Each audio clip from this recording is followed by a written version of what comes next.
وزکریا اذ نادى ربہ، زکریا علیہ السلام کو یاد کرو جب آواز دی اپنے رب کو، دعا مانگی، رب لا تذرنی فردا، اے پروردگار نہ چھوڑے مجھے تن تنہا، اولاد نہیں تھی، وانت خیر الوارثین، اور آپ بہترین وارث ہیں۔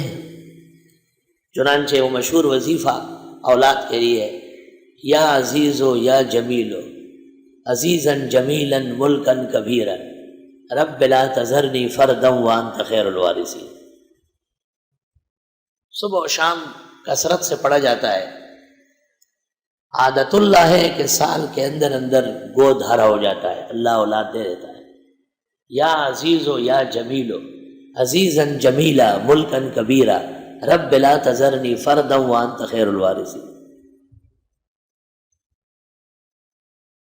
فاستجبنا له، پس ہم نے ان کی دعا قبول کی، ووهبنا له یحییٰ، دے دیا ان کو بیٹا یحییٰ، واصلحنا له زوجا، ٹھیک کر دی ان کی بیوی، بانجھ ہونے کے باوجود اللہ نے اس کو حمل کرایا۔ انہم کانوا یسارعون فی الخیرات، بے شک وہ آگے بڑھتے تھے نیکیوں کے کاموں میں، صرف دعا نہیں اور بھی دین کی مدد کرتے تھے۔ دعائیں تب اثر کرتی ہے جب اس میں پشتی ہو اور قوت ہو۔ جو لوگ بزرگان دین کو خاطر مدارات کرتے ہیں ان کے لیے دعائیں سودمند ہوتی ہیں۔ جو رسم کے طور پر کہتے ہیں دعا کرے جی میرے لیے دعا کرے، مولانا اشرف علی صاحب نے لکھا ہے یہ ایذا رسانی ہے، تکلیف پہنچانا۔ اللہ فرماتے ہیں خالی دعا نہیں تھی، انہم کانوا یسارعون فی الخیرات، بے شک وہ آگے بڑھتے تھے نیکی کے کاموں میں۔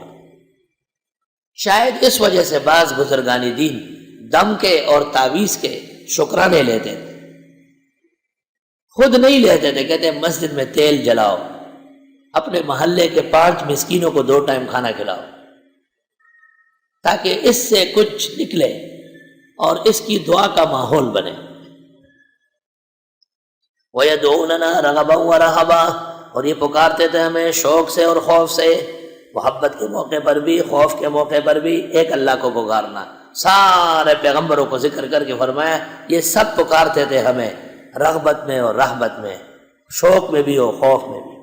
وَكَانُوا لَنَا خَاشِعِينَ، اور ہم سے ڈرتے تھے۔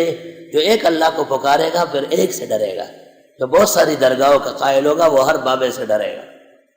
وَالَّتِي أَحْصَنَتْ فَرْجَهَا، اور وہ خاتون جس نے بچایا اپنا شرم و ناموس۔ آیت مریم، فَنَفَخْنَا فِيهَا مِن رُوحِنَا، پس ہم نے پھونکا اس میں اپنے روح میں سے، وَجَعَلْنَاهَا وَابْنَهَا آیَةً لِلْعَالَمِينَ، اور بنایا ہم نے اس کو اور اس کے بیٹے کو نشانی کائنات کے لیے۔ إِنَّ هَذِهِ أُمَّتُكُمْ أُمَّةً وَاحِدَةً، بے شک یہ امت تمہاری امت ایک ہے، وَأَنَا رَبُّكُمْ، میں تمہارا رب ہوں، فَاعْبُدُونِ، بس میری عبادت کرو۔